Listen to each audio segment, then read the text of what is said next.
Yes, over to you, Mohit sir. Thank you. Good evening, one and all. It is a privilege and a proud moment for us as we are celebrating 80th Independence Day of our country. Everybody knows that how many freedom fighters gave their lives for our country to make free from bondage of foreign power. Yes, friends, the freedom which we got from the Britishers and we are celebrating now, it is the 80th. It is really time to pay homage to our freedom fighter and to glorify our country's heroes. And today, whatever we are living, their concern sacrifice. Friends, we'll go ahead now. We'll honor our Vande Mataram, then definitely the other one, our national anthem, Janagana. So I request everyone to please stand.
Now we will play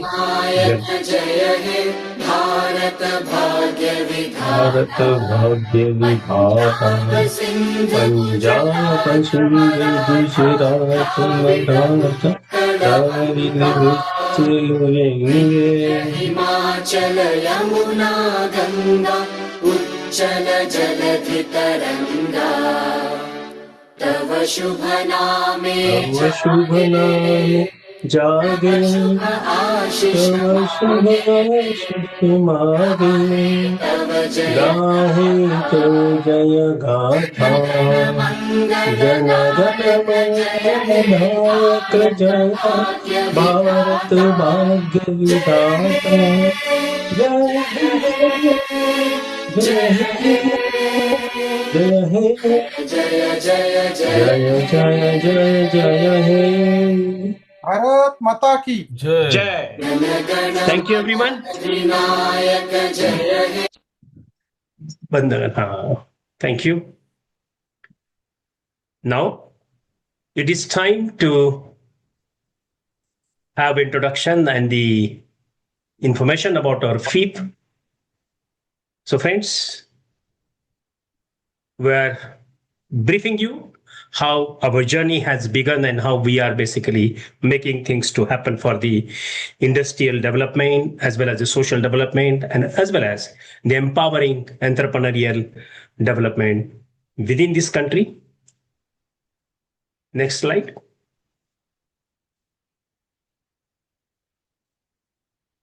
About FEEP, FEEP is a unique multi-stakeholder organization of visionary industrialists, businessmen, and professionals. Federation of Indian Industry and Professionals, which is really a not-for-profit organization. It's an NGO, yes, and is established in 1st October 2020. Our objective is very important, that is to boost small, medium business movement across the country. Yes, friends. It serves its members and whole society through private and public corporate sectors. FEEP is a lifeline of startups and MSc leaders. Next. FEEP is a crucial platform for networking and collaborating each stakeholder working for nation building cause and Atmanirbhar Bharat. FEEP is actively engaged in the welfare of business community and general society. It encourages debate, organizes engagement programs with policymakers, private, public, and multinational companies, Chamber of Commerce, industrial and professional associations.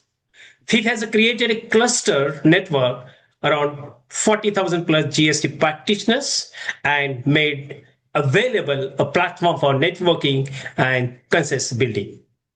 Next. To facilitate and boost entrepreneurship. Next. To facilitate and boost, go ahead. To facilitate and boost entrepreneurship and entrepreneurial development in the country, to support socio-eco development, leadership throughout the nation, and to encourage women power in various fields to Atmanirbhar Nari is our vision. This is what we are doing. And we basically thinking to creating a world-class talent body of 5 lakhs influential and powerful industrialists, entrepreneurs, businessmen and women, and professional through FEEP platform within 10 years of period. It's our mission, friends. Our basic DNA, sustainable growth, empowerment, and creation. That is what the need of the time, and that is what we are basically working over it. Next. Our purpose is very simple, but very constructive, and fundamentally is that helping business people, supporting economic development, creating industrial insights, inculcating industrial development, and facilitating forums and professionals, solving problems with the right solutions, enhancing skill among business owners, and creating a common platform for building entrepreneurship, basically interpersonal relationship. Supports for micro, small, and medium enterprises and businesses, friends. Formulating applied strategy to meet challenges of various industries, making society aware of social, health, and environmental issues. This is what our purpose, friend. Now, what actually today, the topic we thought for to have open discussion is India's 80th opportunities and challenges and the role of the business and professionals community in nation building. So, friend, today we are going for the open discussions. We'll have appropriate, the thinking process where what challenges are coming, what opportunities are there through that particular challenges, and how we can make our role more appropriate in days to come. So, friend, I request you. There are a number of things which basically may be going in your mind, or you may be thinking that this is to be done or need to be done in that line of understanding. The fundamental thinking process is that way, that what way we have to think, how our, last 80 years, we have completed our, basically this independence. And altogether, there are a number of basically up and downs from social perspective, from this economical perspective, and overall development. But it is not today we are celebrating this as a festival. But yes, it has some meaning. So India has gone through its self-introspection with the proper responsibilities and new innovations and new creations. That is what today India is basically needed. The generation which is coming ahead, definitely, we are going to make that India the great one, the best one, with our heritage, with our civilization, whatever the basically innovations done in our country. Absolutely, in our ancient time, we have been basically connected with that. So we have to ask one question. Really, we are going to change and make the things in 2047, how we can be a developed one, how we can be a, self-independent, and how we can be a creative more in days to come. So दोस्तों, ये आज का विषय है और इस विषय के बारे में हम सारे लोग आपस में अपने अपनी विचारधारा रखेंगे. हम किस तरह से आगे जाना है, किस तरह से आगे बढ़ना है. तो हमें ये जो ड्रीम है, वो हमारे राष्ट्र के विकास के लिए किस तरह से हम आगे जाना चाहते हैं. तो ये मैं ओपन फोरम के लिए यह प्रश्न रख रहा हूं. तो मेरी विनती है सबको कि आप अपने विचार यहां साझा कीजिए, ताकि हमें पता चले कि हर एक अपने अपने मन में जो विचार कर रहा है, तो किस तरह से आगे बढ़ने के लिए वो प्रयास करेंगे. Over to everyone. सो हमारा जो ड्रीम है, हम किस तरह से हमारे भारत को, हमारे इंडिया को हम विकसित करने का रख रहे हैं, इसके बारे में आप अपनी व्यक्तिगत जानकारी दे सकते हैं. Thank you doctor Mohite. सबसे पहले आज हमारे देश को स्वतंत्र हुए 80 साल हो गए, और आज हम पूरे देश में हमारा इंडिपेंडेंस डे सेलिब्रेशंस कर रहे हैं. इसकी यहाँ पे जितने भी पार्टिसिपेंट हैं, सारे पार्टिसिपेंट को मेरी तरफ से बहुत बहुत शुभकामनाएं. आगे जाने से पहले मेरा एक सवाल है आप लोगों से कि आज हम इंडिपेंडेंस होने के बाद 80 साल पूरे कर रहे हैं. ये 80 साल पूरे करते समय हम लोग जो सेलिब्रेशंस कर रहे हैं, इंडिया एट 80, इसका मीनिंग क्या है और हमने किस तरह से इसका मीनिंग लेना चाहिए. दोस्तों, माय डियर फ्रेंड्स, जब हम लोग इंडिया एज 80 के ऊपर बात करते हैं, तो सबसे पहले हम लोगों को हमारा आत्म परीक्षण करना चाहिए. हमारे की रिस्पॉन्सिबिलिटीज क्या है, इसके ऊपर हमें सोचना चाहिए, और नए नए विजन के साथ में आगे बढ़ना है. ये सोच हर एक इंडियंस के पास होना जरूरी है. मुझे लगता है हमारा जो नेक्स्ट जनरेशन है, उस जनरेशन को हम लोग क्या दे रहे हैं, ये क्वेश्चन हमारे सामने होना जरूरी है. जब हमारे देश को 100 साल पूरा होगा इंडिपेंडेंस होने के बाद, तो उस टाइम पे हम लोगों को सामने हमारा देश किस तरह से होना चाहिए, ये सोच आज से शुरू करना जरूरी है. जैसे कि विजन 2047 हम लोग देख रहे हैं, तो विजन 2047 में हम लोग विकसित भारत, आत्मनिर्भर भारत, नवोन्मेष भारत, सर्वसमावेशक भारत, ऐसे हम लोग एम रख के आगे चल रहे हैं. क्या ये सारी चीजों के लिए हम लोग रेडी हैं? माय डियर फ्रेंड्स, ये सबके लिए सवाल पूछ रहे हैं नवनाथ जी। अपने अपनी राय रखिए दोस्तों, अनम्यूट कीजिए ताकि हम आगे बढ़ाएंगे। अनम्यूट कीजिए, सब लोग अनम्यूट कीजिए। और बाकी के जो लोग भी है यहाँ मौजूद है, उनको भी मेरी विनती है कि वो अपना वीडियो पे आइए और आप अपने अपने बात रखिए। सो माय डियर फ्रेंड्स, हमें ड्रीम्स देखने चाहिए, और ड्रीम्स ऐसा होना चाहिए कि जहां पे मेरी डेवलपमेंट हो जाए, मेरे सोसाइटी का डेवलपमेंट हो जाए, मेरा स्टेट का डेवलपमेंट हो जाए, मेरे नेशन की डेवलपमेंट हो जाए, और मेरे नेशन के साथ में सारी दुनिया की डेवलपमेंट हो जाए। ये ड्रीम्स हम लोगों को देखना चाहिए। ड्रीम देखते हैं तो हमें हमारा मिशन दिखता है, और मिशंस की ओर जाने के लिए जो वैल्यूज होती है वो वैल्यूज हमारे साथ में होना जरूरी है। सो माय डियर फ्रेंड्स, हमें ड्रीम्स के साथ में आगे बढ़ना है। अभी ड्रीम्स अगर हमें अच्छी तरह से बड़े बड़े ड्रीम्स अगर लेके जाएंगे तो ही हम लोग कुछ डेवलपमेंट का कोशिश करेंगे। डेवलपमेंट की कोशिश करेंगे तो परिवर्तन होके आएगा, और ये परिवर्तन करने के लिए आज के दुनिया में सबसे बड़ी जो शक्ति है, तो वो शक्ति क्या है आपको पता है?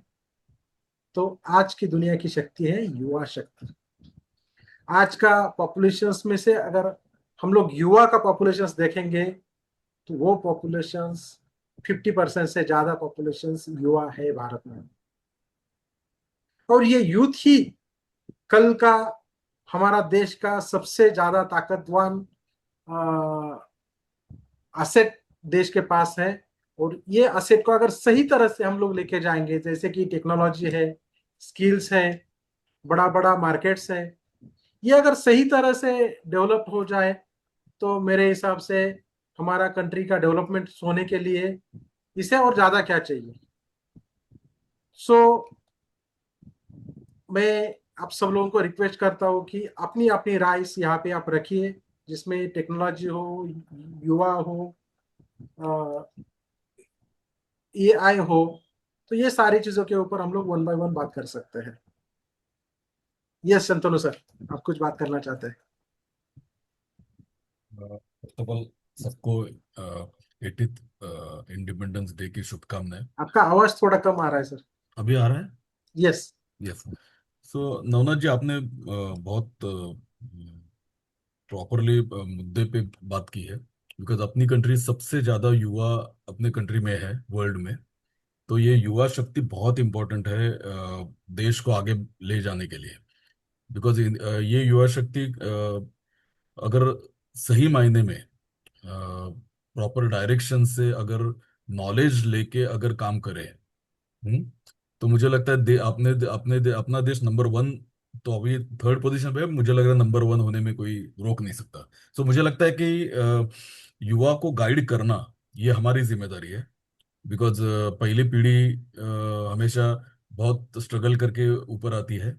उनके स्ट्रगल अलग हो सकते हैं, बट मुझे लगता है कि जैसे टेक्नोलॉजी बढ़ रही है, एआई आ रहा है, युवा ज्यादा नॉलेजेबल हो रहा है।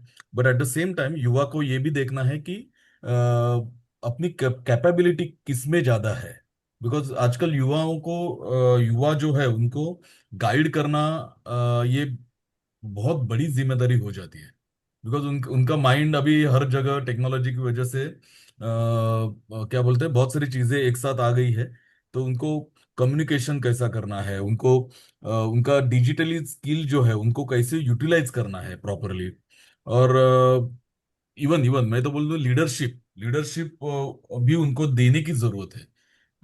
युवा अगर आगे आए और लीडरशिप में भी आए अगर, और उसको गाइड करने के लिए कोई पहले जनरेशन ने अगर हाथ बढ़ाया, तो मुझे लगता है अपना देश ज्यादा जल्दी आगे बढ़ेगा।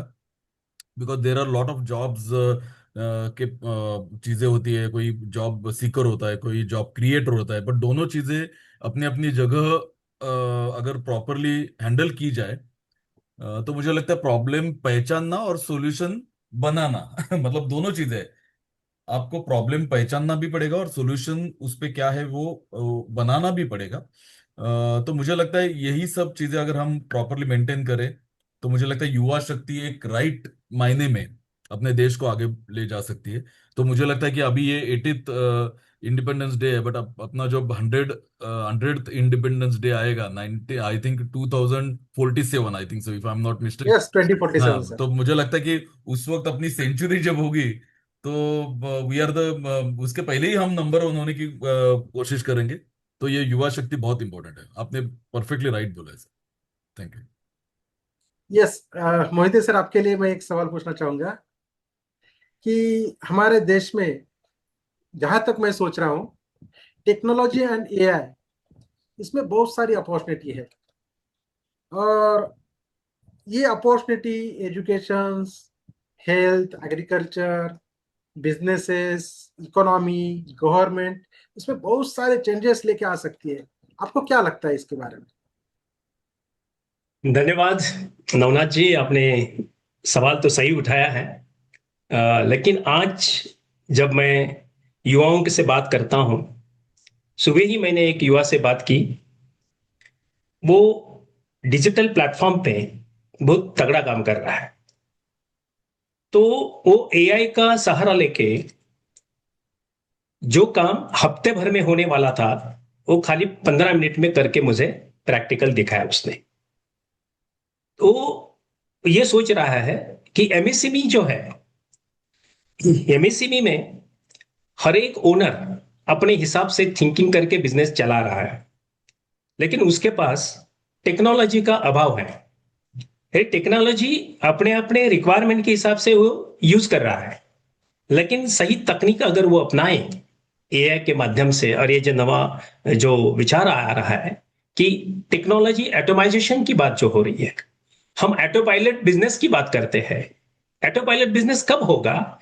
जब आपके पास सब सारी सुविधाएं उपलब्ध रहेगी, आपके मैन पावर सही काम करेगी, आपका मार्केट में एक मार्केटेबिलिटी आपको हासिल हुई है, और उसी हिसाब से आपका कैश फ्लो सही हो रहा है, ताकि अपनी फाइनेंशियल कंडीशन भी ठीक हो रही है, और आपको किसी प्रकार की गुंजाइश नहीं है कि वहां जाके आपको कुछ अड़चने आ रही है। लेकिन इसके बावजूद अगर सच्चाई ये है कि हमारे इंडियन एसएमईज को बहुत प्रॉब्लम्स है, पॉलिसीज के इश्यूज है, फाइनेंस के इश्यूज हैं, और यहां वो तांत्रिक यानी टेक्निक के माध्यम से अगर स्वीकार करना है उन्हें, तो उनके लिए उसका खर्चा भी ज्यादा है। लेकिन जब मैं इस युवा से बात किया सुबह, तो वो मुझे बोला कि सर मैं कम दाम में मैं ये सुविधा प्राप्त कर सकता हूं लोगों के लिए। तो मैंने उसको अलग अलग प्रकार की बातें रखी।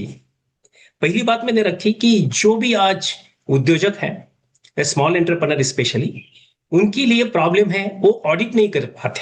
उनके बिजनेस का ऑडिट होना चाहिए, और वो भी ऑडिट उसको चंद मिनटों में होना चाहिए। तो उन्होंने मेरे को डेमो दिखाया।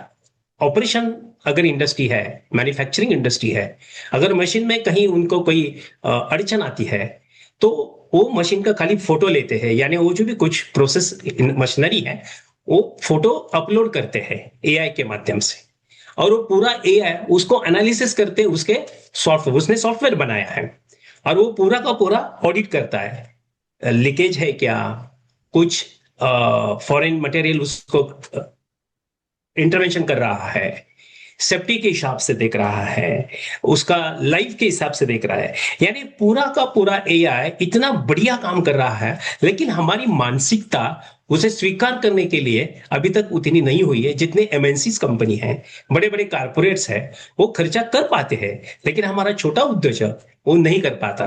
तो इसलिए मैंने उसको सुझाव दिया कि इसी तरह से ऐसा मॉडल बनाओ, जो जरूरत है कस्टमाइज बनाओ, और सिचुएशनल कस्टमाइज बनाओ, और वो ऑपरेशनल इसी तरह से होना चाहिए कि उसकी छोटी से छोटी की वो बात ना हो।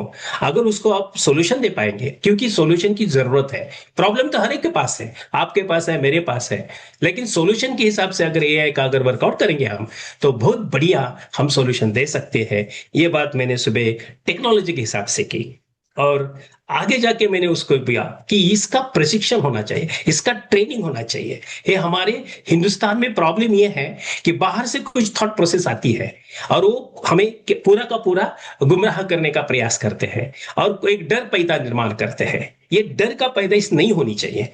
तो बोला मैं कि भैया तू इस तरह से तू काम कर, मैं तेरे को जितने, क्योंकि ऑटो एंसिलरी पूना में और औरंगाबाद में इतनी बढ़िया है, अगर उस पे तू काम करेगा तो तेरे को पूरी जिंदगी भर काम मिलता रहेगा। लेकिन focus on the problem and focus with the problem with the solution, that is what in the morning मैंने जब उससे बात की, तो ये बात टेक्नोलॉजी के हिसाब से नवनाथ जी सुबह में कर रहा था। तो बहुत अच्छी बात है कि आज हम ओपन फोरम में हैं और मैं हर एक अपने नए उद्यमी के साथ बात करता हूं।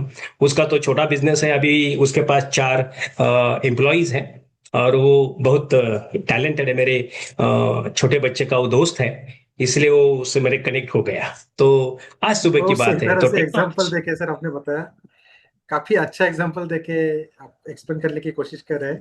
तो यही एक्सप्लेनेशंस और यही क्वेश्चंस को आगे लेके जाते समय मैं अतुल सर से बात करना चाहूंगा कि अतुल सर, आपको क्या लगता है कि हमारे देश में हमारा जो गवर्नमेंट्स है, वो गवर्नमेंट बहुत ज्यादा फोकस कर रहा है एआई के ऊपर, बराबर है? क्या हम्म। इसका हमारे यूथ के लिए सही में बेनिफिट होगा? क्या लगता है आपको? बिल्कुल सर, ये अभी की नीड है। जो भी एआई के ऊपर काम चल रहा है वो बहुत बड़े तौर पे होना चाहिए। और सभी मायने में हम लोग बोलते हैं एआई जब आता है तो ऑटोमेशन बढ़ता है, तो लोगों को लगता है कि नंबर ऑफ जो जॉब्स है वो कम हो जाएंगे। लेकिन ऐसा नहीं है। एग्जाम्पल के तौर हम लोग बैंक के तरफ देखेंगे, तो जब कंप्यूटर सिस्टम बैंक में आया था तो लोगों को लग रहा था कि बैंक का काम कम हो जाएगा, अभी बैंक में नौकरियां है जो कम हो जाएगी। लेकिन हुआ उल्टा, पूरा सिस्टम चेंज हुआ, बैंक के काम बहुत ज़्यादा बढ़ गए। वो बैंक जो भी बिजनेस कर रही थी बैंक, वो मल्टीफोल्ड में बढ़ गए। उसका परिणाम ये हुआ कि लोगों को बैंक के सर्विसेज ज़्यादा लगने लगे। लोन, बिजनेस लोन, जो भी बैंक का बिजनेस है वो काफ़ी हद तक बढ़ गया। तो एआई में भी वैसा ही होने वाला है। हम लोग जो काम कर रहे हैं वो काम भी अच्छे तरीके से, अच्छी एक्यूरेसी से, कम टाइम में होने वाला है। लेकिन इसके साथ भी बहुत अलग अलग डायनामिक्स इससे जुड़ने वाले हैं। तो एआई हमारा काम आसान भी करने वाला है और जल्दी भी करने वाला है। लेकिन इसके तौर पर इसके एक परिणाम ऐसा भी आएगा कि एक अलग डायनामिक्स यहाँ पे हमको मिलने वाला है देखने को। तो ये बहुत अच्छा रिजल्ट लाएगा। लेकिन उसके लिए भी गवर्नमेंट जो काम कर रही है अभी, तो यूथ को भी एआई से जितना जल्दी हो सके उतना जल्दी अडॉप्ट करना चाहिए। उसके ऊपर फोकस करके जितना हम लोग माइन्यूट लेवल पे, जितना मेटिकुलसली हम लोग हमारे डे टू डे लाइफ में वो इस्तेमाल कर सकते, तो वो करना चाहिए। सर, आपको क्या लगता है कि अब हमारे देश की बात अगर हम लोग करेंगे, तो जो हमारा यूथ है, यूथ के साथ साथ में सीनियर पीपल्स भी एआई का यूज करने की कोशिश कर रहे हैं, उसके ट्रेनिंग्स ले रहे हैं। आपको क्या लगता है कि खाली यूज करने से डेवलपमेंट होगी, या आपको किस तरह से यूज करना है, स्किलफुल यूज करने से इसका ज्यादा बेनिफिट होगा? नहीं, डेफिनेटली वो स्किलफुल यूज करने से ही उसका बेनिफिट मिलने वाला है। खाली ट्रेनिंग लेके अगर हम लोग इम्प्लीमेंट नहीं करेंगे तो उसका कोई फायदा ही नहीं है। जब और खाली यूथ का नहीं, ये सब लोगों को यूज करते आना चाहिए। भले वो बच्चे तो सीखेंगे ही अपने आप, उनको कोई सिखाने का जरूरत नहीं है, तो वो अपने आप वो फ्लो में चले जाएंगे। लेकिन हम लोग जो बोलते हैं सीनियर सिटीजन, तो अगेन मैं बैंक का एग्जांपल देना चाहूंगा। जब बैंक के एम्प्लॉय थे उन्होंने कभी कंप्यूटर देखा नहीं था। कंप्यूटर का उस वक्त कंप्यूटर भी अलग अलग, सीपीयू अलग, मॉनिटर अलग, कीबोर्ड अलग, सारे एक दूसरे को कनेक्ट करने पड़ते थे। तो लोगों को वो भी, उसके बटन भी नहीं पता थे। लेकिन सब लोगों ने ट्रेनिंग ले लिया और सब लोगों ने, हम लोगों ने ये भी सुना नहीं है कि किसी ने जॉब छोड़ के, कंप्यूटर नहीं है इसलिए जॉब छोड़ दिया बैंक का और अलग बंदा जो है वहां पे उन रिप्लेस किया गया है, ऐसा भी सुना नहीं है। जो एग्जिस्टिंग स्टाफ था उसमें सीनियर स्टाफ बहुत था, वो उन्होंने पूरा ट्रेनिंग लेके बहुत अच्छी तरह से सिस्टम संभाला है। तो ये चेंजेस होते रहते हैं, तो हमें भी ये चेंजेस एक्सेप्ट करना चाहिए। जैसे मिलेनियल जनरेशन है, उन्होंने बहुत सारा चेंज देखा है यहाँ पे। मैं बोलता हूँ कि टीवी नहीं थे, टीवी आया वो देखा है, ब्लैक एंड वाइट देखा है, उसके बाद कलर देखा है, पेजर देखा है, मोबाइल देखा है, बड़े बड़े हैंडसेट वाले, बटन वाले, कीपैड वाले, उसके बाद स्क्रीन टच है। ये जितनी फास्ट हम लोग अभी ग्रो कर रहे हैं, तो मुझे नहीं लगता कि यहाँ पे कोई यूथ पे ही फोकस होना चाहिए। Anybody can do that, anybody can adapt to this new inventions and AI. So ये बात है कि हम लोग अपने अपने एरिया में उसको इस्तेमाल करना चाहिए। तो अपने अपने एरिया में जो ही फोकस कर रहे हैं वो बराबर वहाँ उस तरीके से वहाँ पे आ रहा है। अभी एआई का मैं बोल रहा हूँ कि अभी जो करंट टॉपिक चल रहा है कि यूएस ने बहुत बड़े पैमाने पे टैरिफ लगाया है, लेकिन इंडिया और चाइना ऐसे दो कंट्री है कि वो नहीं वहाँ पे झुक रहे हैं। तो they have other routes to deal with that. And now मैंने कल ही न्यूज़ पढ़ा था कि US is thinking to deploy AI on a bigger level to identify how they are skipping these tariffs and all those things. So definitely this is going to be a very good thing, and everybody is using this AI. So I can see कि छोटे छोटे लोग भी जो लोग हैं वो भी अपने छोटे, भले बिजनेस छोटा हो, लेकिन पहले तौर पे जो जिस तरीके से वो डेटा रखते थे अपने बिजनेस का, तो उसके लिए भी टाइम बहुत ज़्यादा जाता था।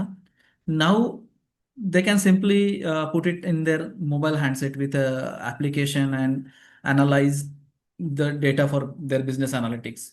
तो बहुत अच्छे अच्छे रिजल्ट आ रहे हैं उन लोगों के भी कि क्या करना चाहिए, कौन सा प्रोडक्ट फोकस करना चाहिए, किस टाइम पे फोकस करना चाहिए। तो ये सारी चीजें जो है वो अभी उन लोगों को जो पहले टाइम पे एक बड़ा एक्सपीरियंस के बाद नजर आती थी, कि एक 15-20 साल का एक्सपीरियंस है उसके बाद उसकी नजर में जो आता था, now it has come to only few minutes job. ये भी है। दूसरा मैं एक फार्मा का भी एग्जांपल देना चाहूंगा कि जो पहले ड्रग डिस्कवरी में कम से कम इनिशियल 10 to 15 years लग जाते थे एक स्टेज पे आने के लिए, now it has that time has reduce to only 6 to 7 months। तो एक 10 साल का काम अभी 6 महीने में हो रहा है। तो it's because of AI with the accuracy obviously कि रिजल्ट सेम मिलते हैं। जो 10-12 साल के बाद मिलने वाले होते हैं वही अभी 6-7 महीने के बाद मिलते हैं। तो बहुत पैसा भी बच रहा है वहाँ पे, इंफ्रास्ट्रक्चर भी बच रहा है, और रिजल्ट टाइम भी बहुत ज़्यादा बचता है वहाँ पे। तो डेफिनेटली एआई बहुत अच्छा है हमारे लिए, नेशन बिल्डिंग के लिए। हर अभी तो कंपटीशन है, हर कोई एआई यूज़ करना चाहता है, हर कोई कंट्री एज अ लीडर के तौर पे आना चाहती है सामने। So this is going to be there. Thank you Atul. बहुत सही आपने अपनी बात रखी है। अभी देखो, हम ग्लोबल वर्कआउट कर रहे हैं, ग्लोबल ग्लोबल के हिसाब से बिजनेस कर रहे हैं। तो हमारे साथ हम हमारे दोस्त शंतनु जी हैं। तो शंतनु जी का अनुभव जो है, परदेश में जाके, विदेशों में जाके अपना जो प्रोडक्ट है, तो किस प्रकार से एग्जीबिशन के द्वारा वहां जाके एक मार्केट इस्टेब्लिश करते हैं। तो मार्केटिंग की पर्सपेक्टिव से आने वाले जो हमारा समय है, हिंदुस्तान के हर एक अपने नवी उद्यमी को आप किस तरह से सर देखते हैं, और आपका जो अनुभव है अगर यह साझा करेंगे तो किस तरह से हम आगे बढ़ेंगे, ताकि हम सही में सब ग्लोबल में जो थॉट प्रोसेस चल रही है कि India quality wise number one, product product जी क्वालिटी के हिसाब से उसका प्राइसिंग भी, और उसके साथ उसका डिलीवरी और रिजल्ट भी बहुत बेहतरीन है। तो आपका जो उद्योग है आयुर्वेदा, और आयुर्वेदिक के अलग अलग प्रकार के आप प्रोडक्ट बनाते हैं, तो उसका जो अनुभव है आपके हिसाब से, तो उसके बारे में अगर आप साझा करेंगे, आने वाले दिन में भारत किस तरह से एक क्षेत्र में भी काम करेगा। ओवर टू यू शंतनु जी। अ, मुझे लगता है हमेशा कि नए जो युवा हैं अभी उनके लिए ये बहुत बड़ा अवसर है ग्लोबली प्रेजेंट होना। बिकॉज ऑफ द इंटरनेट और बिकॉज ऑफ एआई हम अलग अलग लोगों से बहुत जल्दी जल्दी कनेक्ट हो रहे हैं, not only in India, outside world also. और ये बहुत बड़ी चीज हो जाती है जब आप कोई भी एक्सपोर्ट करते हैं। तो मुझे तो लगता है कि नॉर्मली युवाओं को दिशा दिखाना, प्रॉपरली दिशा दिखाना, उनको बहुत सारे प्रश्न होते हैं कि मैं कौन सा करियर चुनूं। उधर से ही शुरुआत होती है जब भी वो कॉलेज में पढ़ते हैं। फिर नौकरी करूं या बिजनेस करूं, ये दूसरा एक प्रश्न होता है। कौन सी स्किल मैं सीखूं। देन सबसे आगे जाके बहुत बड़ी चीज होती थी कि मैं नेटवर्किंग कैसे बढ़ाऊं। बिकॉज आजकल तो नेटवर्किंग बढ़ाने के लिए बहुत सारे प्लेटफॉर्म अवेलेबल है, बट नेटवर्किंग अगर आपको बढ़ाना है तो कभी कभी आपको फेल्यूर भी सामने आएगा। तो मैं फेल्यूर कैसे हैंडल करूं, और ये फेल्यूर और फाइनेंशियल इंडिपेंडेंस, ये बहुत बड़ी अलग अलग क्वेश्चंस और बहुत चीजें उनके माइंड में एक साथ होती है। तो उनके लिए मुझे लगता है कि ये एक्सपीरियंस होना, और हम एज अ पहला जनरेशन जो है वो ये सब चीजें ऑलरेडी बहुत बार हैंडल कर चुका रहता है नॉर्मली। तो वो सही निर्णय खुद कैसे ले, इसके लिए मुझे लगता है कि हमें गाइड करना चाहिए। और जैसे एक्सपोर्ट आप बोला कि आयुर्वेदा में सर आप बोले कि एक्सपोर्ट एक बहुत बड़ी चीज होती है आयुर्वेदा में। आयुर्वेदा का भी मार्केट आहिस्ता आहिस्ता बढ़ रहा है।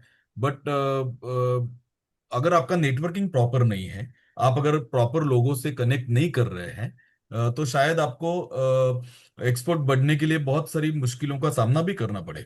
तो मुझे लगता है कि आपको हर एक छोटी छोटी चीजों पे ध्यान देना चाहिए।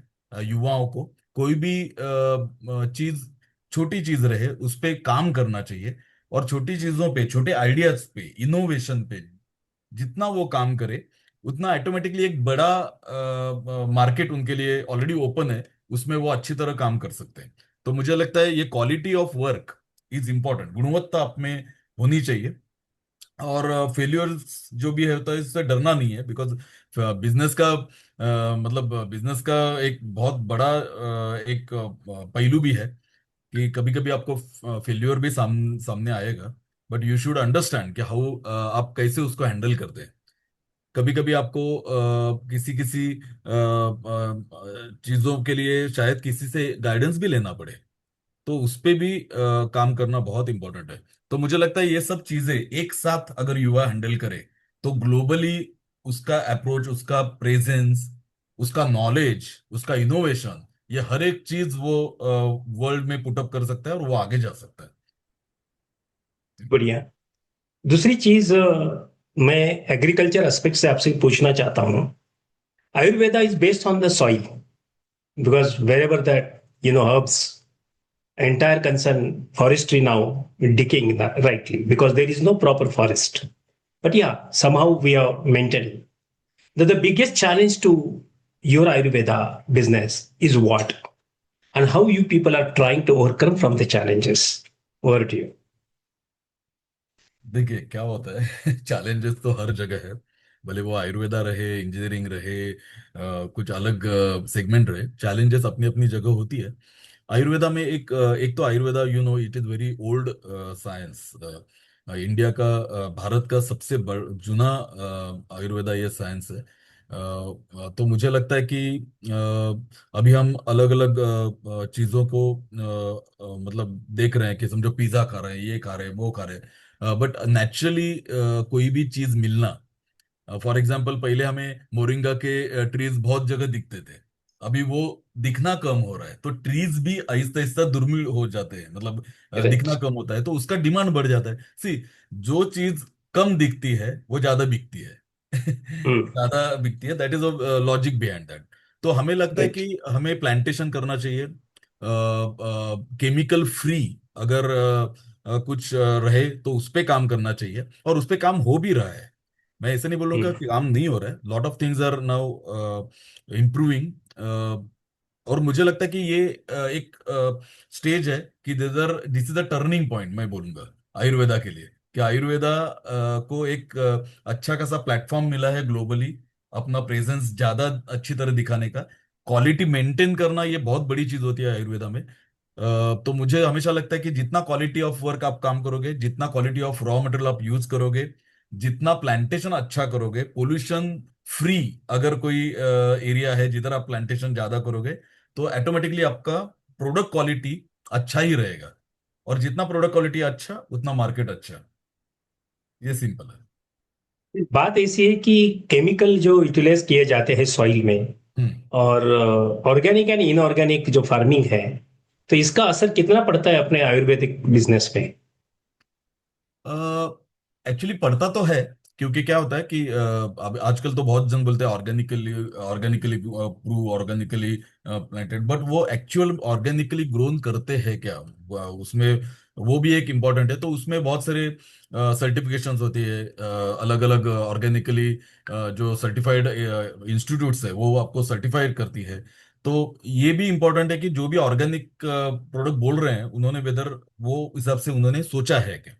अगर सोचा है और उनके पास वो सर्टिफिकेट है, तो दैट इज मच, मतलब वो अच्छा है, हेल्थ के लिए भी वो बहुत बढ़िया हो जाता है।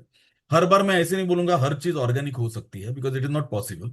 अभी पॉपुलेशन इतना है, हर जगह हमें वैसी लैंड मिले और मतलब अवेलेबल हो, ये भी शायद मुश्किल होता है कभी कभी। बट जितना हो सके उतना, अगर आप ऑर्गेनिकली ग्रोन कर रहे हैं, ग्रोथ बढ़ा रहे हैं, उधर प्लांटेशन कर रहे हैं, उसका डेफिनेटली रिजल्ट जो मिलने वाला है प्रोडक्ट के हिसाब से वो अच्छा ही रहने वाला है। तो स्ट्रगल तो है, there are lot of struggle in our field also, but उससे ही आहिस्ता आहिस्ता हम आगे बढ़ते जा रहे हैं। और definitely one day will come कि जैसे अभी बोलते हैं ना, योगा कैसे all over the world yoga भी फेमस हो गया, वैसे आयुर्वेदा का भी एक बहुत बड़ा एक बोलते हैं कि भारत मतलब आयुर्वेदा, ये अभी बहुत सारे जगह, बहुत सारे कंट्रीज को ये मैसेज जा रहा है अपने कंट्रीज से। ये तो सही है, आपने सही बात रखी है। लेकिन चैलेंजेस जो है, तो क्वालिटी ऑफ द फर्म, क्योंकि सॉइल डिटोरेट हो रही है, तो सॉइल डिटोरेट होने के कारण ये जो सॉइल पैथोलॉजी है, तो उस पे आप किस तरह से विचार कर सकते हैं कि किस प्रकार की सॉइल पैथोलॉजी होनी चाहिए ताकि हमारा प्रोडक्ट अच्छा आए और हमारा आयुर्वेदिक अच्छा बने? आपकी क्या राय है? इसके लिए ग्राउंड मतलब ग्राउंड लेवल से ही काम करना पड़ेगा। वो ऐसा नहीं कि आप मतलब क्या बोलते हैं कि मतलब किधर से रॉ मटेरियल आ रहा है, कौन हर्ब्स उगा रहा है, उसके मतलब जो लैंड है उसकी, उस पे केमिकल कभी यूज हुआ है नहीं हुआ है, हम्म। बहुत सारी चीजें हैं। तो ये सब फैक्टर्स इंपॉर्टेंट है जब हम बोलते हैं कि quality of the finish product. तो हम्म। इसके लिए मैंने जैसे बोला ना कि certification of the authorised institute, right. वो ये सब चेक करते हैं कि आप जिधर आपकी लैंड कैसे है, उसमें कभी केमिकल यूज हुआ है नहीं हुआ है, सैंड की क्वालिटी कैसे है, आप उसमें अगर आप कुछ समझो कोई हर्ब्स आप उगा रहे हैं फॉर द ऑर्गेनिक सर्टिफिकेशन, तो मुझे लगता है कि ये सब पैरामीटर्स जब हम सोचते हैं और उस पे इंस्पेक्शन करते हैं, और लैब रिपोर्ट भी इंपॉर्टेंट है इसमें लिए, तो organically grown certification is important when we are talking about the organic products. तो राइट। उसके लिए वेरी काम ट्रू। करना बहुत इंपॉर्टेंट है, मतलब आहिस्ता आहिस्ता हमें बढ़ना चाहिए उस लेवल तक। आपको कभी मैन पावर का इश्यू आता है क्या? लेबर का इश्यू आता है क्या इसमें?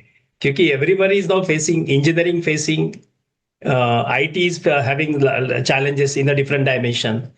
But what I found is that when I'm dealing with number of industries in the country and abroad, the manpower, what the quality is that way, is deteriorating in the Indian perspective.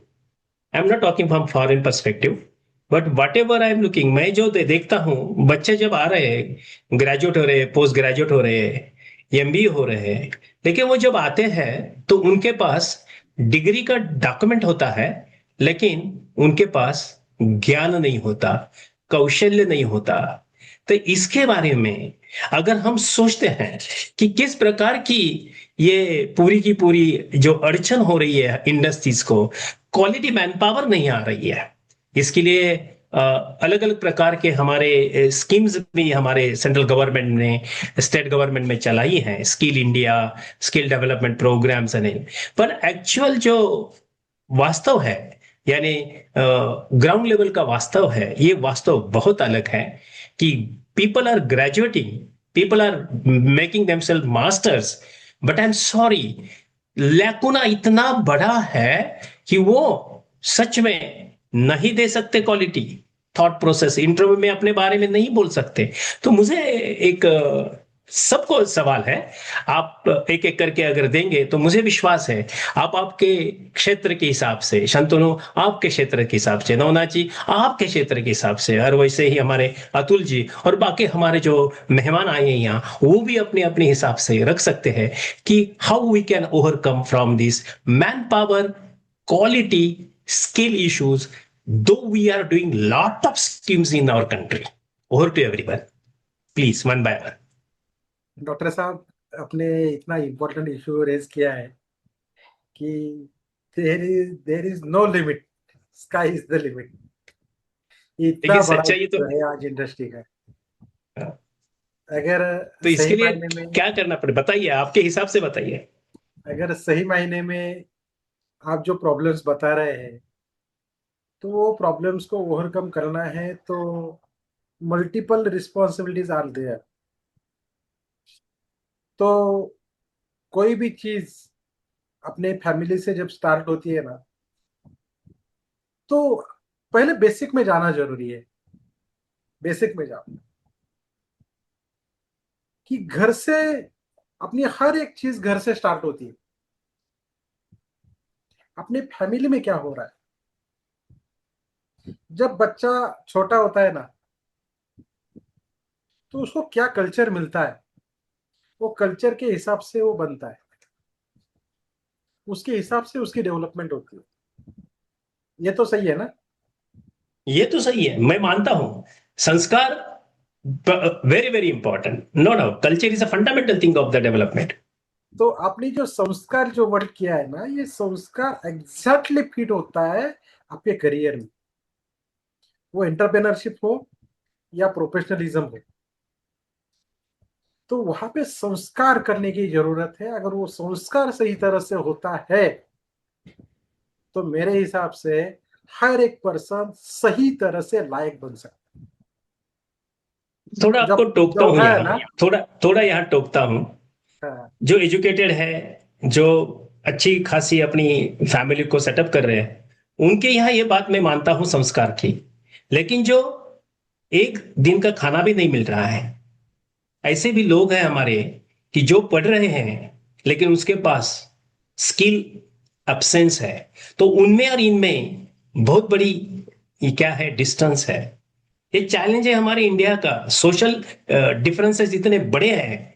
तो ये agreed खाली agreed एक की बात भी नहीं, बहुत अलग की बात है। तो इसके बारे में आप किस तरह से सोचते एग्रीड हैं? एग्रीड एग्रीड बिल्कुल एग्रीड सर। जो आप बात करें बिल्कुल बात सही करें।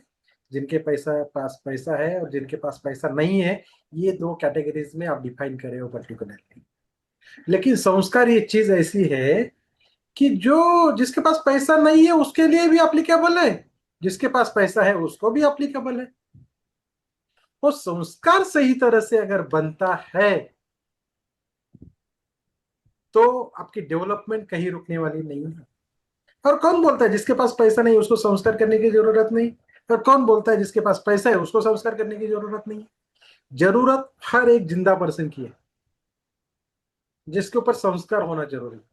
अभी संस्कार का डिफिनेशन हर एक आदमी अलग अलग एंगल से लेगा, और है भी वैसी चीज। संस्कार कोई बोलेगा यार आप स्पिरिचुअल में जा रहे हो क्या, कोई बोलेगा यस।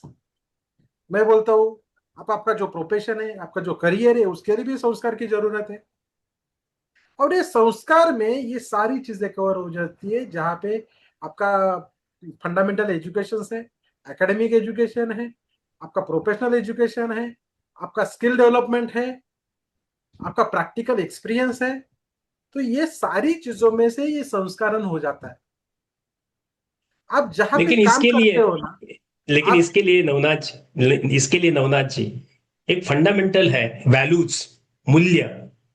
ये मूल्यों का जो हमारा संस्करण है, ये नहीं हो रहा है। इसीलिए संस्कार नहीं हो रहे हैं, वो गरीब हो या अमीर हो, ये चीज अभी एब्सेंस है हमारे भारत में। और ये हमें बार बार दिखाई जाती है, जो एग्रीड रिस्पेक्ट है, जो वैल्यू है। एग्रीड तो इसका ये बहुत बड़ा चैलेंज है, हम वैल्यूज ही नहीं पढ़ा रहे हैं। और वैल्यूज का एब्सेंस होने के कारण एक वैभव सूर्यवंशी आता है, एक छोटा बच्चा 15-16 साल का, और वो दिखाता है संस्कार क्या है, वैल्यूज क्या है। कोई भी एक्टिविटी हो, लेकिन जब वो झुकता है, यानी कि ये रिस्पेक्ट टू द एल्डर्स, ये हमारे आज के युवा में कम है। परसेंटेज वाइज भी है और अप्रोच वाइज भी है। तो ये मानसिकता जो हमारे युवाओं की है, ये आप जो बोल रहे संस्कार, ये this is the biggest problem. दो देयर इज अ मनी, पैसा भी है लेकिन संस्कार नहीं है। गरीब है, संस्कार भी नहीं है। गरीब होते हुए संस्कारी भी है और पैसा होते हुए संस्कारी भी है। ऐसे अलग अलग प्रकार की मानसिकता है हमारे समाज में। तो हम बिल्कुल बिल्कुल किस तरह से बात सही सोचना कर रहे चाहिए, ये चैलेंज है बहुत बड़ा। हैं। बात बिल्कुल Over सही to you. कर रहे हैं सर। जैसे कि मैंने इसीलिए इससे पहले भी आपको बोला कि आपकी स्टार जर्नी कहाँ से चालू होती है, आपकी लाइफ की जर्नी कहाँ से चालू होती है। अपने आपके घर से शुरू होती है, बराबर आपने कहा। फैमिली से, अपने घर से शुरुआत करेक्ट होती करेक्ट। है। तो जैसे जैसे जनरेशन बढ़ रहा है, हर एक जनरेशन का कल्चर बनता जा रहा है, और ये कल्चर ही आपके संस्कार के लिए रिस्पॉन्सिबल होता है। तो मेरा कहना यह है कि अपने फैमिली से हमें स्टार्ट करना जरूरी है, अपने खुद से स्टार्ट करना जरूरी है। जब अब मैं इंडस्ट्री में देखता हूं, तो कौन बोलता है इंडस्ट्री में जॉब नहीं है, कौन बोलता है इंडस्ट्री बहुत में जॉब है। काम नहीं है। यस बहुत काम है, यस बहुत जॉब है, यस। बहुत जॉब। लेकिन आज मार्केट में अगर यूथ को हम लोग पूछते जाएंगे, भैया तू क्या कर रहा है, बोलता है जॉब ढूंढ रहा हूं, बोलता है बिजनेस करने की कोशिश कर रहा हूं। लेकिन क्यों, सवाल आगे वापस से वही सवाल आ जाता है कि भाई तू जॉब क्यों ढूंढ रहा है। तू कोशिश, खाली कोशिश में ही बैठा रहा है पिछले 2 साल से, पिछले 3 साल से, पिछले 5 साल से। वहां पे रिजल्ट कहाँ पे। तो रिजल्ट क्यों नहीं आ रहे, क्योंकि आपको जो बनना है, वो बनने के लिए जो जरूरी है, उसके ऊपर आपने कभी ध्यान ही नहीं दिया। मैंने सुबह ही एक प्रोग्राम में बताया कि आज के डेट में गैजेट का यूज कितना हो रहा है। आज इंडिया का 80% से ज्यादा पॉपुलेशन गैजेट्स यूज कर रहा है, और इन सब लोगों का गैजेट का ऊपर का एवरेज टाइम अगर हम लोग देखेंगे दिन का, तो 2 घंटे से कम नहीं है। और ये 2 घंटे गैजेट के ऊपर क्या देखते हैं, रील, किसने कैसा डांस किया, किसने क्या कॉमेडी की, कौन किसको क्या देख रहा है। और रील के ऊपर क्या आप देख रहे हो, क्या एजुकेट कर रहे हैं। अगर एक पर्सन, और जो रील देखने वाले 100 करोड़ अगर हम लोग सोच देखते हैं, तो 100 crore multiple by 2 hours, multiple by 365 days, कितना टाइम वेस्ट हो रहा है। छोटी is a huge loss of our country, huge loss of our country. बराबर। एक पर्सन का लॉस का हम लोग बात नहीं करते, हम लोग आज बात कर रहे हैं नेशन बिल्डिंग यस। की। जब हम लोग नेशन बिल्डिंग की बात करते हैं, तो हमें हर एक पर्सन को ये बात सोचना जरूरी है कि भाई मेरा कंट्रीब्यूशन क्या है। हम लोग बहुत बार देखते हैं कि यार गवर्नमेंट क्या कर रहा है, गवर्नमेंट सो रहा है क्या। गवर्नमेंट सो नहीं रहा, गवर्नमेंट सही तरह से काम कर रहा है, उसको जो सही लगता है वो सही मायने से चल रहा है। आप खुद सही तरह से नहीं अपना जर्नी कर रहे हो। आप घर में बैठे हो, कुछ करने का नहीं है आपको, और आप बोल रहे डेवलपमेंट की बात कर रहे हो, आप बोल रहे पंतप्रधान क्या कर रहे हैं, आप बोल रहे चीफ मिनिस्टर क्या कर रहे हैं। अरे भाई तू खुद क्या कर रहा है, इसके बारे में सोचो। ये कोई सोचता है।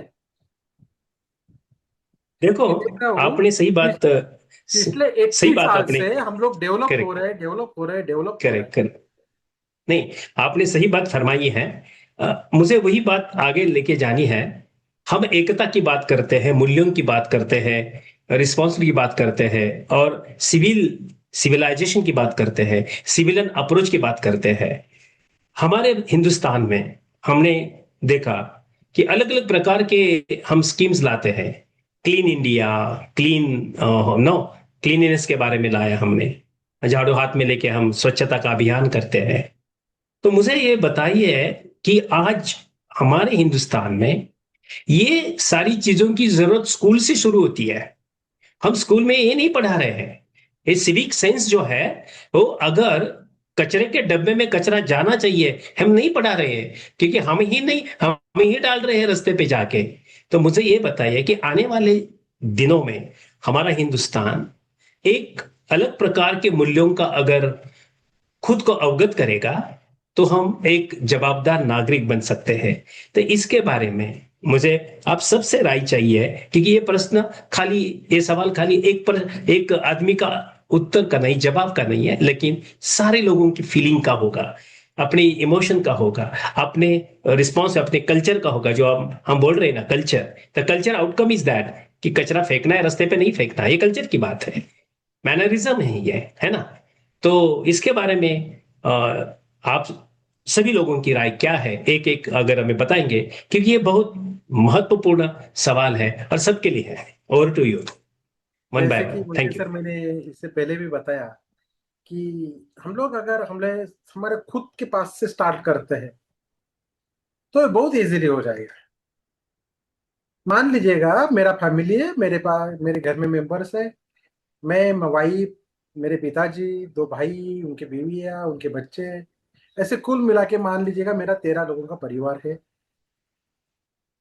तो ये 13 लोगों को सही डायरेक्शंस पे लेके जाने की अगर मैं जिम्मेदारी लेता हूं, तो 100% मैं एश्योरेंस देता हूं कि ये 13 के 13 लोग सही डायरेक्शन में जाएंगे।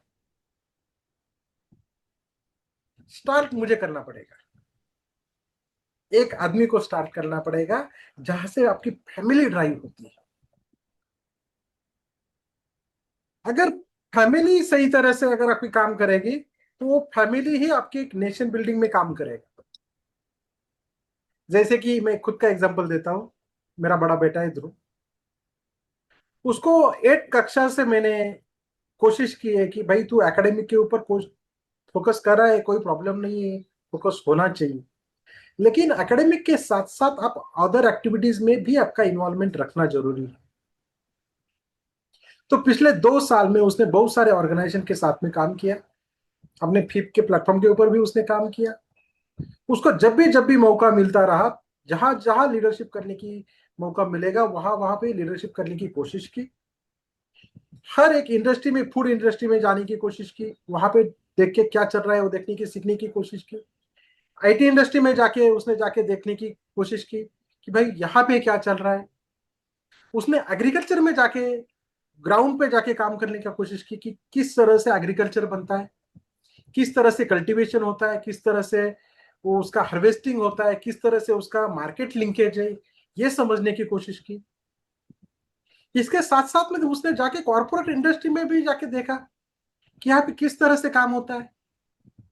ट्रेनिंग में जाके देखा, जहां जहां जरूरत पड़ी वहां वहां पे स्पीच देने की कोशिश की। तो ये मल्टीपल स्किल्स उसके पास ऑटोमेटिकली बिल्ट हो गए, उसके करने की कोशिश जरूरत नहीं पड़ी। उसको हम लोगों ने एक रोड दिया, वो रोड के ऊपर उसको चलने के लिए बोला, उसने चलने की कोशिश की, और वो चलते चलते चलते ऑटोमेटिकली बिल्ट हो गया। उसने 12th कंप्लीट किया, अभी वो मास्टर के बच्चे के साथ में काम करता है। जो बच्चे मास्टर्स हुए हैं उसके साथ में बोलते हैं कि भाई हमें भी इस तरह से हम लोग नहीं कर सकते, आप कैसे कर पाते हो।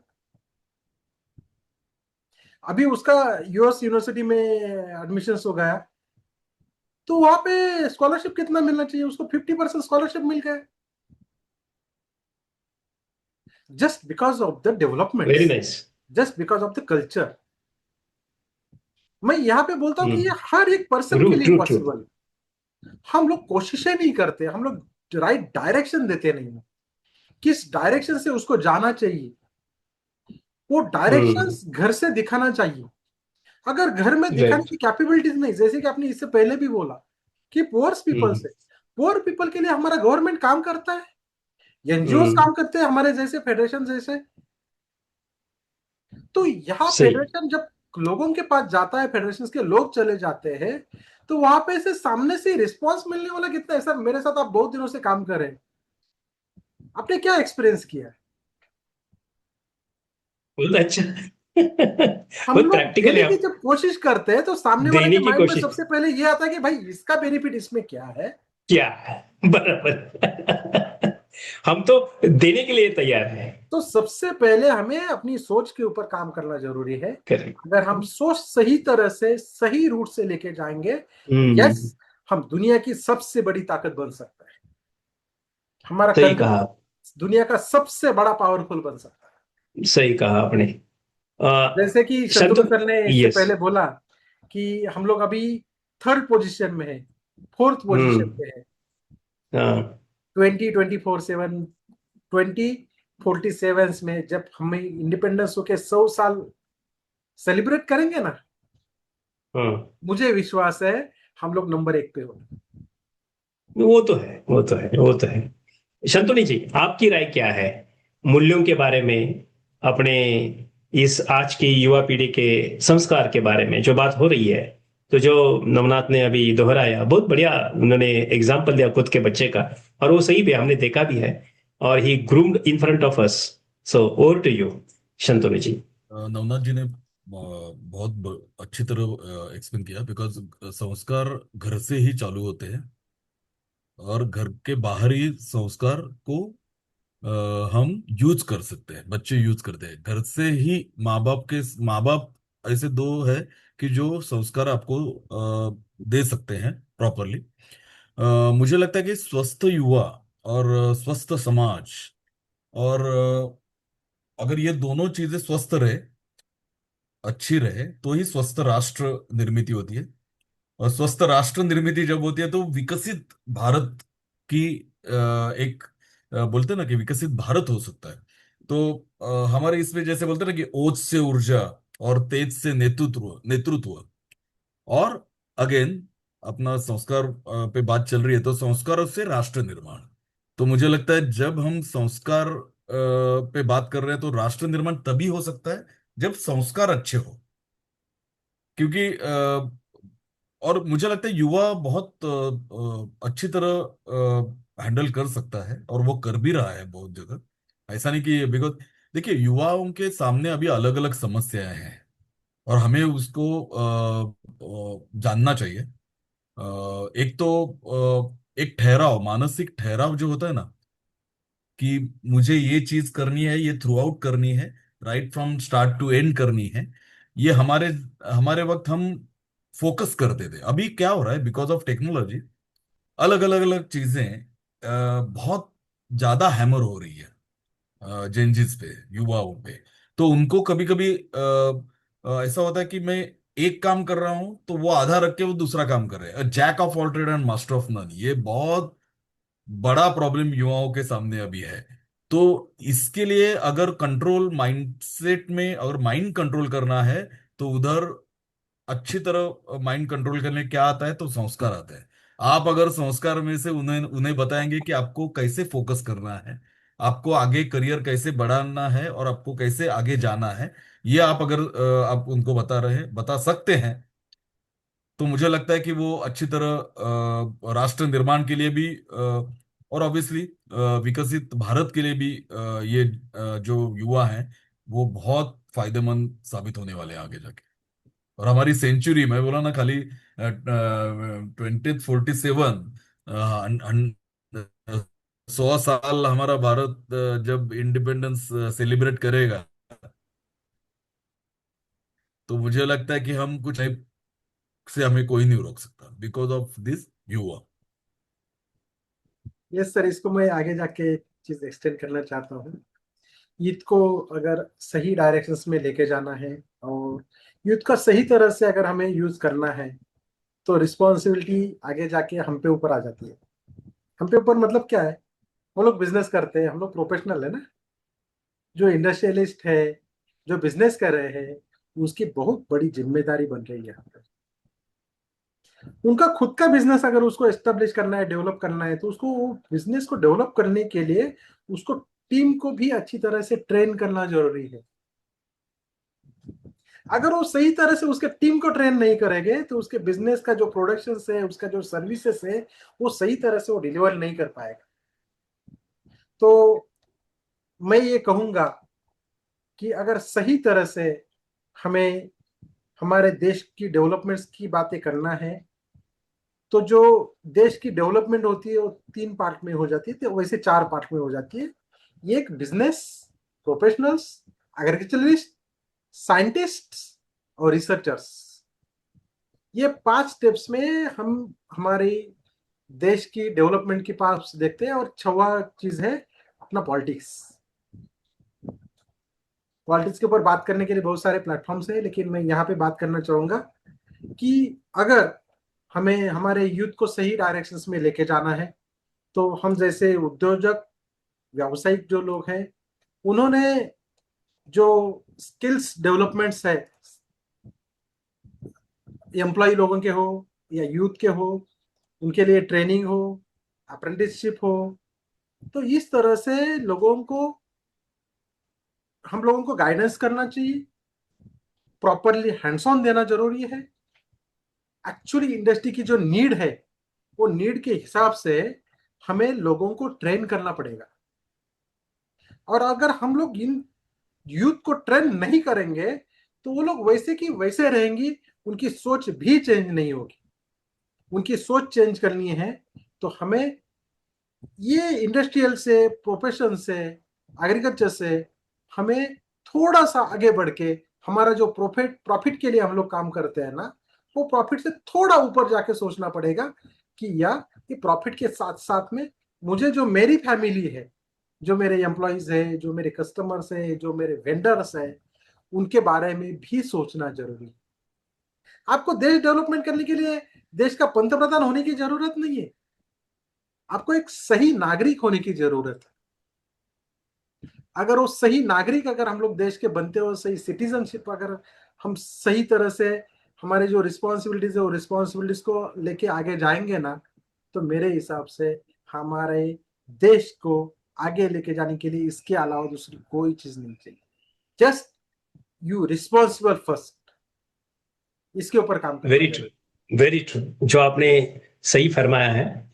तो दोस्तों, हम आखिरी इसपे चरण में आ रहे इसपे हैं हमारे कार्यक्रम के। हाँ और ये आखिरी चरण में आते समय हमें आने वाले ये जो हमारा दायित्व है, एक उद्योजक होने के कारण और एक भारतीय नागरिक होने के कारण, आज का जो हम 80th इंडिपेंडेंस मना रहे हैं, फ्रीडम तो मिल गया हमें, लेकिन फ्रीडम मिलते समय जिन्होंने अपनी बाजी लगाई जान की, उनके बारे में आज का अगर हम समाज की ओर देखेंगे तो उतना रिस्पेक्ट और उतनी वैल्यू बची नहीं है।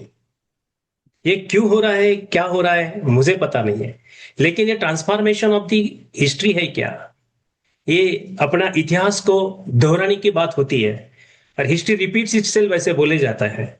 लेकिन हिंदुस्तान में जो हम अभी सारी ट्रांसफॉर्मेशन देख रहे हैं, जो डिजिटलाइजेशन आ गया, और नॉर्वे जैसे देश ने डिजिटलाइजेशन पर रोक लगाई, उनके बच्चे स्कूल के अभी डिजिटलाइजेशन पे पढ़ते नहीं है, वो हैंड राइटिंग पे जा रहे हैं, प्रैक्टिकल लर्निंग पे जा रहे हैं, कि उनको मालूम है कि ये इंसान का जो ब्रेन है, उसकी अगर विकास करना है तो उसका विकास प्रैक्टिकल लर्निंग के पर्सपेक्टिव से होगा, नहीं तो डिजिटल से नहीं होता है। तो आज हम सारे लोगों को हमारे घर से शुरुआत करनी चाहिए कि हम हमारे बच्चों को प्रैक्टिकल लर्निंग अपने संस्कार के हिसाब से देते समय उसका सेंसेशन, उसका फीलिंग, यानी 5 सेंसेस का विकास, ये जरूरी है।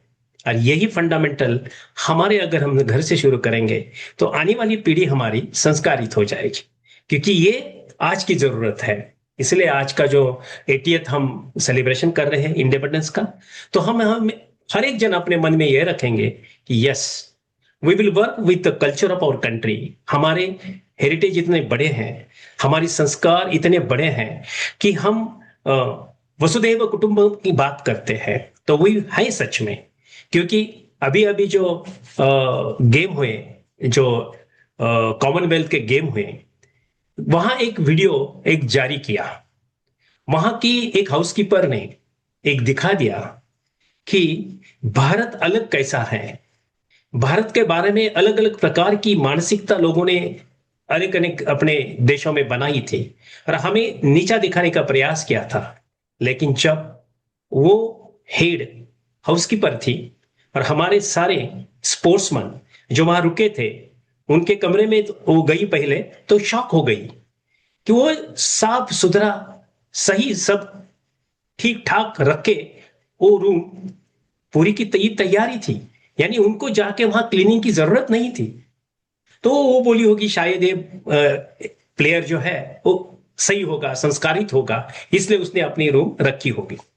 वो दूसरे रूम में गई, वही हाल, अरे यहां भी पूरी तैयारी, पूरा का क्लीन, पूरा नीट। ऐसे करते करते वो जो हमारा 601 से 606 के तरफ गई, वो आखिरी वाला था, तो सब में क्लीनिंग एवरीथिंग, बस लास्ट वाला था वो बहुत अलग था। वो गई उधर, उसने देखा वो भी क्लीन है, लेकिन उस मेज पे एक कागज का फूल बनाया था कमल का, और वहां एक लेटर लिखा था कि we thank you for your hospitality and we really proud of you. ये शब्द उस हॉस्पिटैलिटी के जो हेड थे हाउसकीपिंग की, उसने जिंदगी भर कभी नहीं सोचे थे। Last 30 years is working. ये हमारा हिंदुस्तान है दोस्तों, ये बदला हुआ हिंदुस्तान है। हमारे ये प्लेयर अभी बाहर जाके बताते हैं कि yes, we Indians, though we whatever get medals, that is a, despite from that all, they show that is culture of country। तो दोस्तों, आने वाले दिन में सब लोग अभी हमारी तरफ देखने वाले हैं। हम तो स्पिरिचुअलिज्म में है, स्पिरिचुअलिटी में तो भारत हमेशा, हिंदुस्तान हमेशा आगे है, लेकिन उसको और भी आगे बढ़ाने के लिए हमें आज तय करना चाहिए कि हम हर जगह जहां जाएंगे हिंदुस्तान का नाम रोशन करेंगे। अलग अलग देशों में अलग अलग प्रकार की बातें होती है, तो ये हेडलाइन होनी चाहिए, इंडियंस द बेस्ट वन। सो इसी विचारधारा के साथ मैं आप सभी लोगों का मोदी जी धन्यवाद मोदी देता जी, हूँ। या, इस पे मैं एक कविता पढ़ना चाहता हूँ, बिकॉज अरे अपनी बात जरूर जरूर, युवा शक्ति पे चल रही है। तो चलो युवा चलो, शक्ति पे प्रेरणादायी कविता है। जी उम्र जी, छोटी है, उम्र छोटी है, सपने बड़े रखो, हाँ मुश्किलें हाँ, आए तो हौसले खड़े रखो, क्या, रास्ते कठिन हो तो रुकना नहीं, गिर जाओ हाँ हाँ, अगर तो झुकना नहीं। क्या तुम बात, युवा हो, भारत की पहचान हो, तुम युवा हम्म, हो, भारत की पहचान हो, कल नहीं आज का हिंदुस्तान हो। क्या बात, नई क्या, सोच से नई राह बनाओ, नई सोच हम्म से नई राह बनाओ, अपने हम्म, हुनर से दुनिया को दिखाओ। नौकरी ही मंजिल नहीं होनी चाहिए, कुछ नया करने की जिद होनी चाहिए। क्या बात है, क्या जहां बात है, समस्या दिखे समाधान बनो, क्या जहां बात है, समस्या दिखे समाधान बनो, जहां हम्म, अंधेरा हो वहां प्रकाश बनो। क्या, अपने लिए तो हर कोई जीता है, अपने लिए तो हर कोई हम्म, जीता है, दूसरों के लिए जीकर मिसाल बनो। सीखो, बढ़ो और आगे बढ़ाओ, सीखो, बढ़ो और आगे बढ़ाओ, एक हाथ से लो, दूसरे से बांटो। एक युवा को अगर क्या तुम बात, संवार दोगे तो आने वाले कल को निखार दोगे। क्या बात है, बहुत बढ़िया, बहुत बढ़िया। तो ये कविता जो अपने सामने रखी, सही में बहुत बढ़िया। बिमल हमारे साथ है, बिमल अग्रवाल। अगर आपको कुछ ये प्रोग्राम खत्म करने के पहले कुछ अपना कहना है बिमल जी, तो आप रख सकते हैं, और हमें भी आनंद हो जाएगा। अनम्यूट कीजिए और वीडियो पे आके बात कीजिए, because you are the genuine personality who is always with us. Yes Bimal ji, आपको कुछ कहना है, क्योंकि हम प्रोग्राम एंड करने के लिए जा रहे हैं। विमल अग्रवाल जी, शायद उसको कोई अड़चन होगी, नो प्रॉब्लम। सो हाँ दोस्तों, जी, नमस्कार नमस्कार। अरे नमस्ते नमस्ते विमल जी, बोलो बोलो बोलो। बढ़िया है सब चीज। अच्छा लगा ये। यूथ लोगों को इंस्पिरेशन देना बहुत जरूरी है। हम्म, और इंडिपेंडेंस डे में अपना ये अच्छा चल रहा है। काफी दिन हो गया था। ये मैं उड़ीसा से बोल रहा हूँ। और अच्छा, यहाँ पर भी डेवलपमेंट अभी डबल इंजन लगा के मोदी जी ने भी यूथ लोगों को भी अच्छा करा रहे हैं। केजी हम्म, टू पीजी मैंने यूथ लोगों का पढ़ाई पे फ्री कर रखे हैं कॉलेजेस गवर्नमेंट वगैरह में। तो ये तो बहुत बढ़िया, पढ़ाई में जितना ज्यादा फ्री देंगे बच्चों को, उतना उनका प्रोग्रेस ज्यादा अच्छा होगा। जहां पर पैसा लग जाता है तो वो डेवलप नहीं कर पा रहा है फिर उतना। हम्म, वही का जैसे बताया वहां पे एआई तो बहुत अच्छा काम कर ही रहा है, लेकिन एआई कॉस्टली भी कर दे रहे हैं लोग, उसको एआई को सीखने नहीं दे रहे हैं। अभी फ्री में चैट जीपीटी मिल रहा है, लोग बच्चे लोगों ने सबको ये चैट जीपीटी के थ्रू से अभी आपका जो पब्लिकेशंस वगैरह हाउस जो है वो लोग का भी फेल होने लग गया। सब हम्म पोस्टर वगैरह बना लेते हैं फटाफट घर पे, उसको बोलते हैं बना के दे पोस्टर, वो तुरंत पोस्टर बना के दे दे रहा है चैट जीपीटी। हम्म ये सारे चीज का नॉलेजेस भी आधा दूर तक तो सब जगह फैल रहा है अभी धीरे धीरे। गवर्नमेंट भी कॉमन सर्विस सेंटर के प्लेटफॉर्म के थ्रू से काफी सारा चेंजेस ला रहा है सब। तो ये हम लोगों को सबको को अवेयरनेस फैलाना है ताकि अच्छे तरीका से, और भी देश आजाद होने के बाद में भी आजाद नहीं है, उनका ज्ञान जो है वो हम्म आजादी के ऊपर में जाएगा तब हम्म। अच्छा होते जाएगा। फिर यही कहूंगा मैं। विमल जी, आप उड़ीसा में कहाँ हैं? भुवनेश्वर में? हाँ, उड़ीसा में अंगुल में है, भुवनेश्वर से 160 किलोमीटर है। मैं भुवनेश्वर आता हूँ क्योंकि वहाँ परियर के यहाँ नजदीक हम हमारा बिजनेस चालू कर रहे हैं। तो आपका हाँ नंबर खाली हमारे यहाँ अभी चैट बॉक्स में डाल दीजिए ताकि हाँ we will connect you. Okay Vimal ji.